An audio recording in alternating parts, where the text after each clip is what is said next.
I'm Matt Roberts with D1 Ticker. I've got an awesome group of folks with me this morning to talk about wearable technologies in college athletics.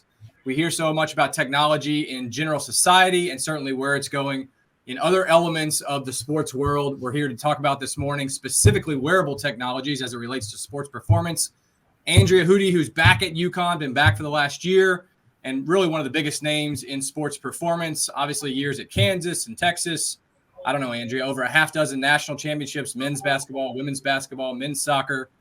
If you don't know Andrea Hudy, you might not know about strength and conditioning and sports performance around college athletics. Thanks for being here, Andrea.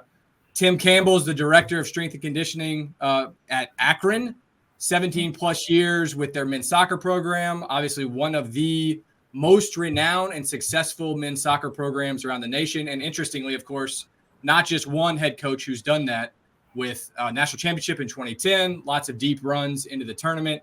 Tim's also worked with the men's basketball program with the Zips. Obviously, just recently made the NCAA tournament, lost a really close game to UCLA in the round of 64. And then from Catapult, Ben Slingerland, a former captain of the Georgetown men's soccer squad, played some professionally at DC United, Tampa Bay Rowdies. Ben, we welcome you being here too. Against these other two, you and I might not have much from a resume standpoint, but you'll have some great insights on this topic as well. Again, wearable technology in college athletics. I'm going to start with both Andrea and Tim. Andrea, if you'll go first here, let's sort of set the scene historically on this topic, and specifically, if you could think back to the first time wearable technology became an interesting opportunity on your radar, and when you first implemented it into one of your programs in the past. Yeah, I believe wearable technology. Thank you for having me, by the way. The first time wearable technology came into our radar was the late 90s, where we were actually measuring heart rate and watching heart rate and trying to gauge practice loads and what people were doing at practice with heart rate monitors. Man, late 90s with Dr. Kramer and Coach Jerry Martin, we were experimenting a lot then, and we continue to do those things today with Catapult and wearables during practice. So it started out as heart rate monitors, is now working with Catapult. Interesting. Tim, how about you? Yeah, very similar. So started with the heart rate straps years ago, and used to have to walk around the field and pick all the ones up that everyone would throw off during the games. And, went on to, I think 2013 was the first time we used GPS tracking. It wasn't Catapult, but with our men's soccer program in 2013. And, really the information is just changed so drastically on the ease of use and what you can do with it. So it's been good for us. How about, Tim, keep going on the process internally back then when you first said to decision makers within the department, hey, this is something we need to invest in. How challenging was it then? And has the process of buy-in from the administrative community changed a bunch today? Yeah, so it was tough. When we first explored it, we couldn't afford it at Akron. And it was VX Sport that came to us and kind of wanted us to be, I don't know, not necessarily a flagship school, but, gave us a pretty good deal to say, hey, we want your soccer team using this. And so we kind of jumped on that, with Jared. Jared was all about it in 2013. I think he used his restricted account and kind of went out and fundraised to get it. So it wasn't necessarily selling administration. It was, Jared saw the importance of it. And, the way his mind works, he's very analytical. So it was a good fit for us at the time. And it's just evolved so much and been really good for us.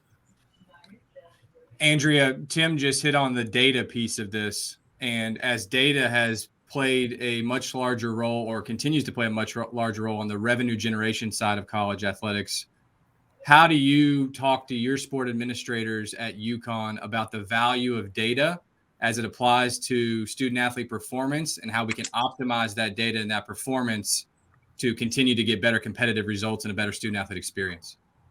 Yeah, great question. I think, all these things, I believe, organically came from the strength and conditioning or the sports performance departments themselves. So us trying to solve problems that we saw.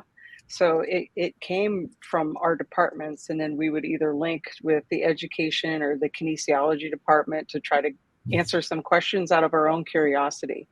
And then I think eventually, it's probably been 20 years that now administrations are starting to think about what can we do and how can we monitor this data and really try to save money on the health side of it, but also make revenue. So I'm trying to save money and save bodies just by, looking at this stuff and working with people that know more about it than we do, and always trying to get more information. So we've actually raised our own money on some occasions to get the technology that we've needed. And the administrations have supported me through my career by doing that. And I do think that ultimately we do get better results in the end when we do have data to back up, some of the things that we're trying to do. Andrea, you said something really interesting right there. A lot of this starts with you trying to solve a problem or a question that you guys had.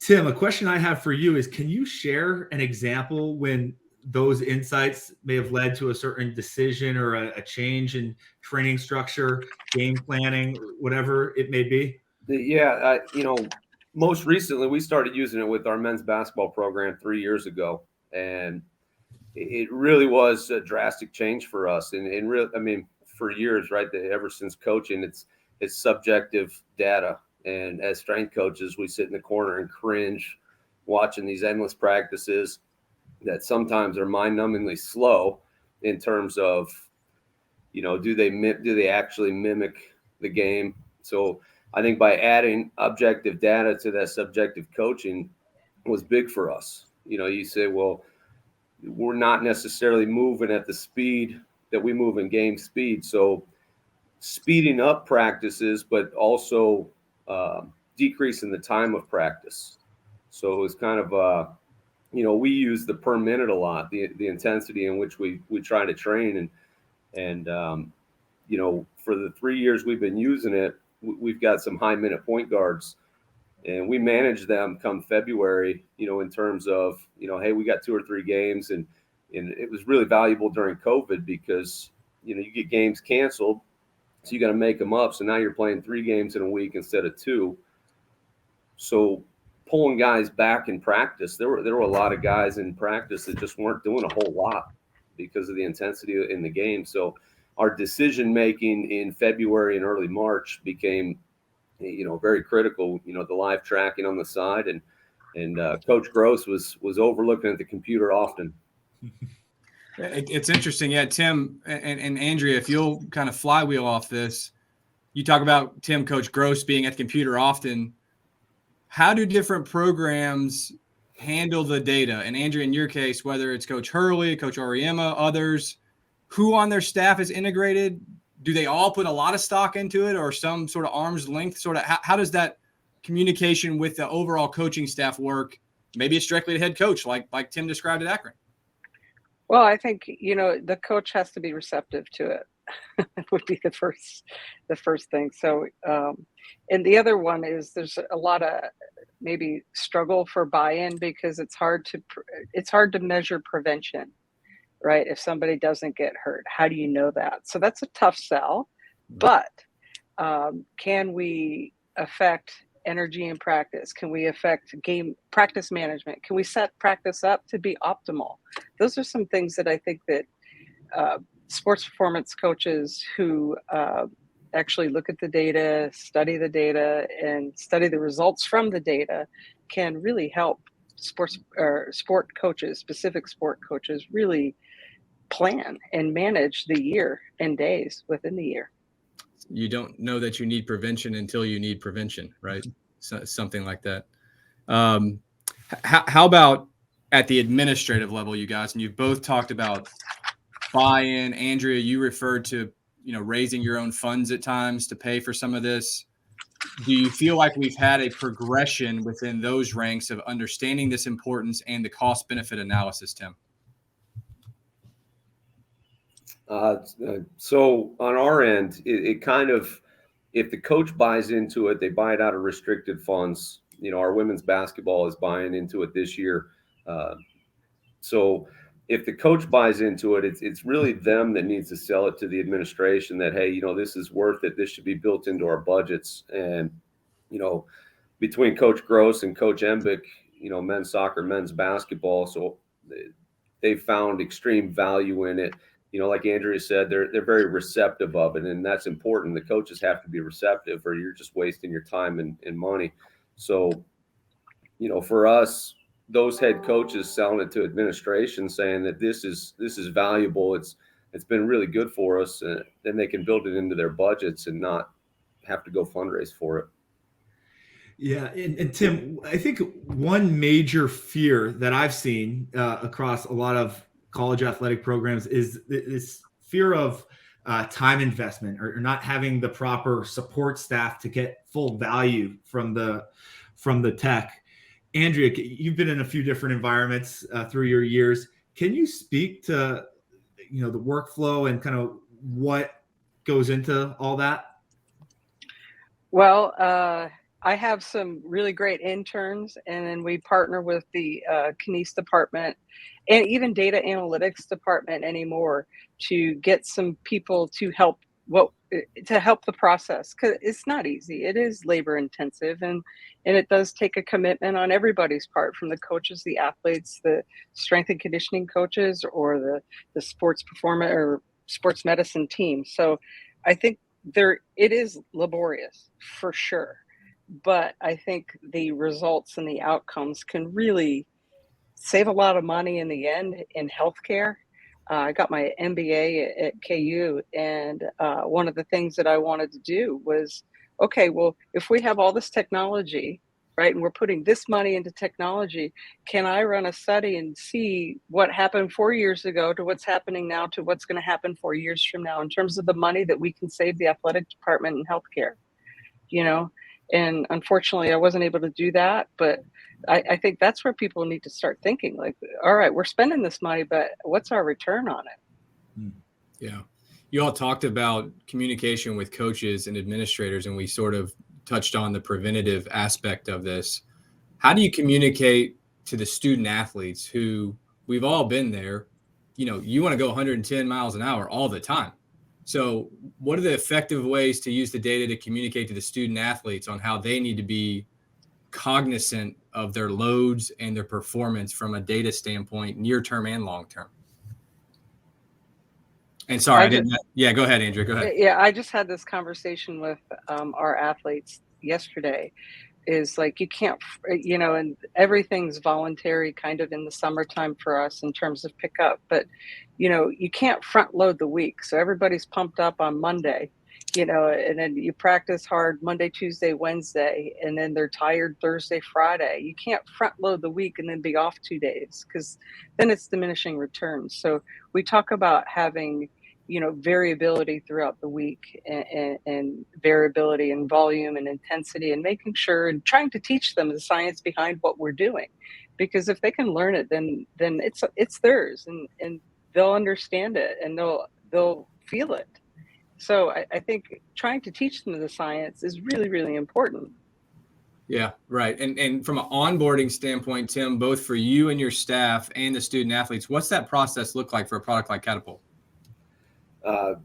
Onboarding, you mean in terms of adding a new system to it, or? Sure. Yeah, to educate the entire organization on why it's valuable. Yeah, so for us, it's teaching first and foremost my staff how to use it, and teaching the GAs how to use it, teaching interns how to use it, and what it's used for.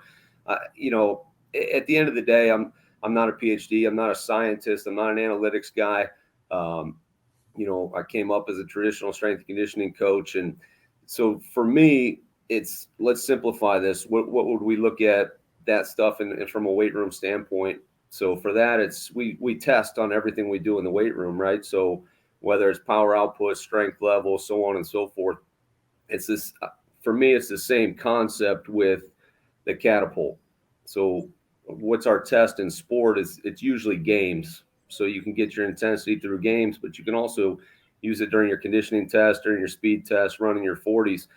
And then when you turn around and try to educate the athletes with it, you can show them, hey, you tested at this velocity using your Catapult, this is your daily velocity. You're not hitting it. You're not training at that intensity, or, you're training, like Andrea said, you're training too much at that intensity.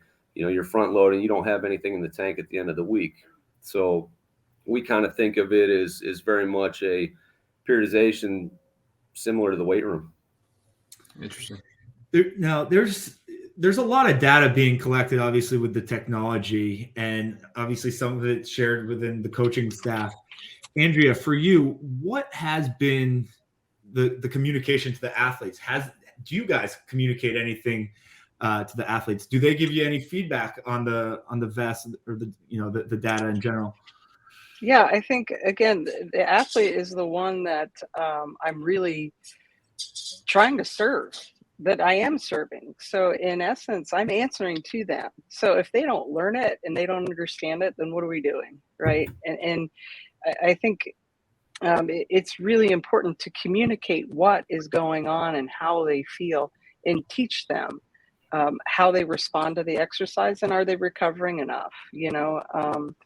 I think Catapult has the data or the information that we're getting from Catapult. When you see it on paper, it's a game changer. Like, we played 10 games in 28 days in February, and it's like, I don't know how much we could have fit in terms of practice to keep people healthy. So when we talk about student athlete health and welfare, we throw those terms around. But 10 games in 28 days, that's almost worse than an NBA schedule. And it's like, how can we manage that? And you put it on paper, man, it screams at you. In closing here, I'd love both of you guys to answer this. If you all went to a new institution and you weren't able to get buy-in from a coaching staff and or sport administrators at this institution, what would be your biggest fear if you didn't have a wearable technology like Catapult? Tim, if you'll lead us off. Yeah, my biggest fear is overtraining and ultimately injury. And, and we've touched on it a little bit. Andrea hit the nail on the head. It's for the athlete. So even if you don't necessarily have the coach's buy-in or administrative buy-in, if you can find a way to get it, at this point, I've used it so much, I don't really want to go backwards and go to a spot or, go to a team that doesn't use it and doesn't utilize it. I do think it's that important.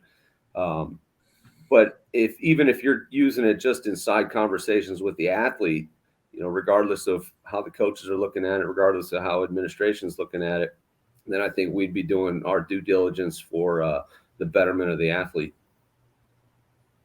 Andrea, how would you answer that one? I agree. Volume is the biggest indicator of overtraining. And, if we didn't have the technology, you could simply time it standing there at practice or whatever, and varying the time. But I agree. I wouldn't want to go back because I feel like I've been in this profession to prevent injuries from happening. And when they do happen, you take them personally. And it's like, what could we have done better? Very interesting. This is a topic I know we will revisit. The technology is not slowing down. The impact will continue to be considerable. So Tim and Andrea and Ben, thanks so much for joining us. And in the very near future, hopefully we can get back together and talk about a new iteration of Catapult and others that serve student athletes, as you both have said. So thanks so much. Thank you. Thanks, Matt. Thank you.